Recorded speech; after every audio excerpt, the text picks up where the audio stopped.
You might have to go back 40 years, all the way to Sid Meier's Pirates, to find the last truly great pirate strategy game. Corsair Cove just ended that drought. Critics are calling it a treasure and one of the best strategy games in years. So let's talk about whether it's worth your money.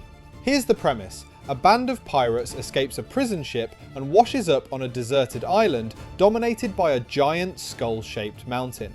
This becomes your home, and your job is to build a thriving pirate colony out of it. But this isn't your typical city builder, and the reason why is the single most praised thing in every review. You're not building outward across flat land, you're building up.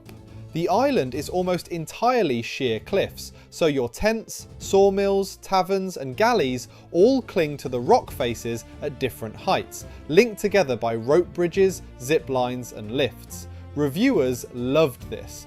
As your colony grows, it becomes this beautiful tangled web of structures climbing the cliffs, and it looks genuinely stunning. One reviewer said it's far more visually impressive than a tangle of motorways in a normal city builder. But it's not just for show. The whole thing is a logistics puzzle. Buildings that work together need short, efficient paths between them, or your pirates waste time hauling goods across the island and your economy chokes. The clever part, and what multiple critics singled out, is that Corsair Cove is generous with solutions. Hit a bottleneck and you've got a dozen ways to fix it. It sits in a sweet spot between a cozy, low-stress builder and a hardcore logistics game like Factorio. Then there's the second half of the game, the sea. Once you build a ship, you pick a captain, assemble a crew, and sail off on treasure hunts, smuggling runs, and battles. And here's where reviewers agreed on the game's one real weakness. The combat is a card and dice system, and several critics felt it leans too heavily on luck. PC Gamer admitted to save scumming when the RNG made a fight unwinnable, and Forbes called it the weakest part of the game. It's not bad, but it's the one thing holding it back. Tying it all together is a fantastic progression system. Instead of a boring tech tree, you pursue 4 pirate principles: empire, notoriety, seafaring, and wealth.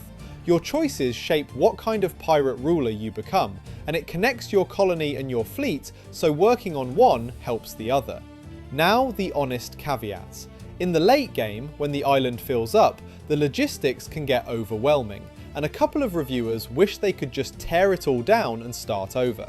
And if you're not a strategy fan, the sheer depth of interlocking dependencies can give you a headache. This is a thinking person's game. So here's the verdict, and it's a clear one this time.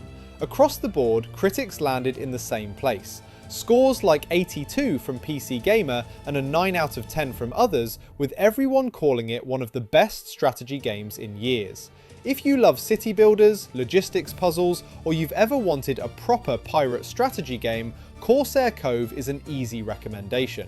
Just know the sea combat relies on luck, and the late game gets complex. But for the right player, this is treasure.